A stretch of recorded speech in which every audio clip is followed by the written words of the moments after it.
starting nung ako ay pumunta dito. Opo. Hindi as a academic performance,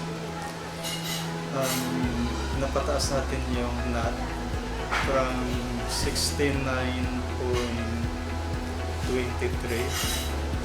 naging 76.67 sa academic performance.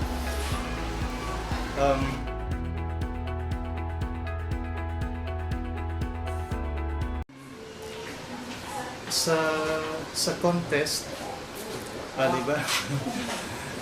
Na-improve yung naging na-maintain yung championship sa division press conference, sa regional conference ay pasok din yung 7 contestant. Sila din sa Leonardo pasok sa national press conference. Champion in science editorial, Janen Salapari, second place broadcasting. Ayun. At ang isa pa ay yung 2014 National Invention contest na exhibit sa Mall of Asia. Champion tayo. First place sa Cebu Award sa ISO category sa invention. And out of 16 regional finalists, we emerged champion.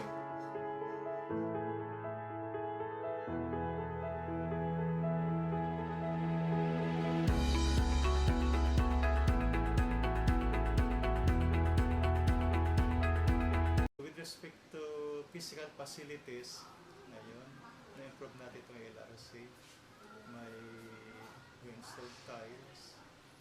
At ito sa ating laboratory rooms,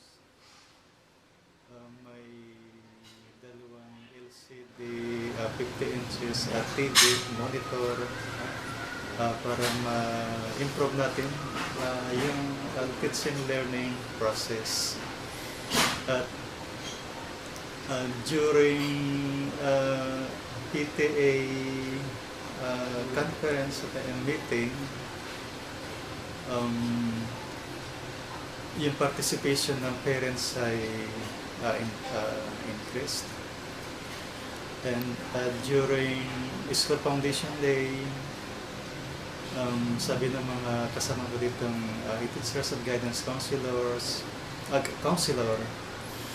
mas maraming attendance natin ng Parents Day, ng Family Day, yun. At may pondo na nalikom. We have constructed additional pathways connecting from the library going to the school dormitory. At itong harap na opisina ay hindi din na gano'ng mainit para sa mga bisita. Yun. And I'm planning to improve the school canteen na medyo naging extension para yung mga estudyante ay yan yung parang activity center ng mga bata habang pwedeng doon sila mag-practice o mag-study, mag-internet. Ayun. At isa pa sa isang facilities improvement, yung additional cover going to the Filipino Center. At itong basketball court, ma-improve sana. Ngayong darating na School Foundation Day para gusto mag-initiate ng get-together party o parang pre-alumni homecoming para yung mga RSHS alumni ma-tap natin at makahingi ng project sa kanila. At syempre, para din ma-recognize yung kanilang achievements. Ilan sa kanila ay mga cum laude, ng iba't ibang universities, yung nakakatuwa. At more accomplishments pa dito sa ating paaralan, Regional Science High School for the next year. At gusto ko sana na mas ma-improve pa yung Science and Mathematics education dito at madagdagan pa ang enrollment next year.